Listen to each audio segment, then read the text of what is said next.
I never expected a family dinner to become the moment everything snapped. But when my sister-in-law, Alina, stood up at the table and announced that I had ruined their family traditions, something in me went cold, quiet, steady, and sharper than anything I'd felt before. The room turned silent, the kind of silence where even the candles seemed to hold their breath. I could feel everyone's eyes on me, waiting for a reaction, waiting for me to defend myself. But I didn't, not yet. I was tired of being misunderstood, tired of being painted as the outsider who didn't respect their customs.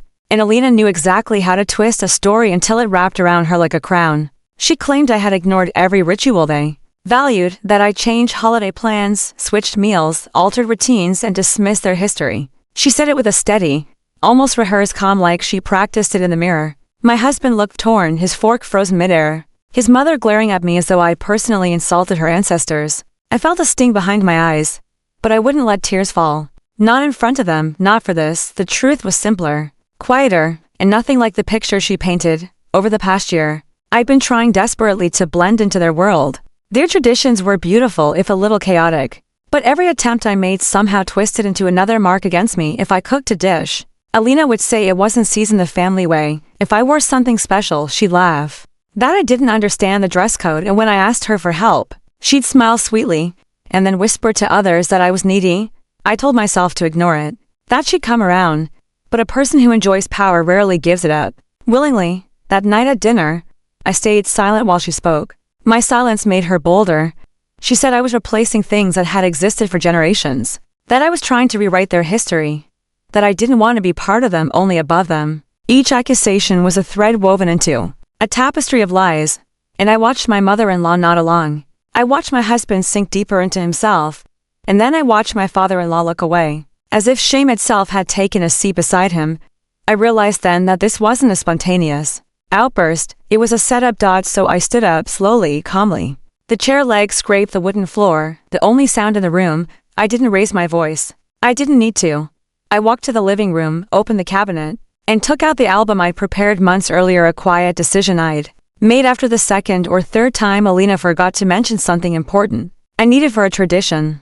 I collected photos, messages, screenshots, recipes I'd asked her for that she never sent, invitations she conveniently left me out of, and all the moments where I actually did follow traditions, but she later claimed I didn't. When I returned to the table with the album in my hands, Alina's confidence flickered just a little, but I saw it. I laid the album in the center, flipped it open, and let the evidence speak. There was a picture of me cooking the exact traditional meal she claimed I refused to make. She was in the background of the photo, smiling. There was a screenshot of me asking her for the recipe. She said I never bothered to learn. Another photo showed me at the family celebration she later insisted I skipped. I turned each page slowly, letting the truth unfold without commentary. The room changed, the air shifted. My mother-in-law's eyes narrowed, not at me but at her daughter. My father-in-law straightened in his chair. My husband, for the first time in months, looked directly at the reality he'd been too overwhelmed to notice. And Alina, she shrank. Her face tightened, her breath shallow, her hands trembling in her lap.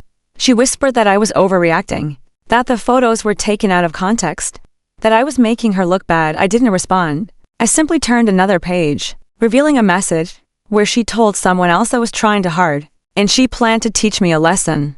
And then there was silence, not the tense, accusing silence from before. This was heavier, realer. My mother-in-law leaned back, her disappointment palpable.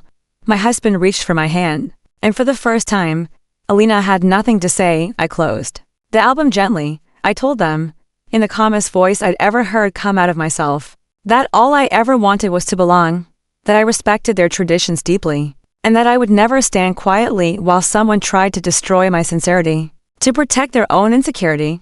Then I excused myself, walked outside into the crisp night air, and let the quiet hold me. Later, my husband joined me, apologizing softly, telling me he should have seen it sooner. His mother sent a message asking to talk. Alina remained silent. I didn't need revenge, not the loud kind. The truth had already done what it needed to do. And sometimes the quietest justice is simply letting the truth stand naked, unfiltered, undeniable. If you want to hear more stories like this, stay close. There's always another truth waiting.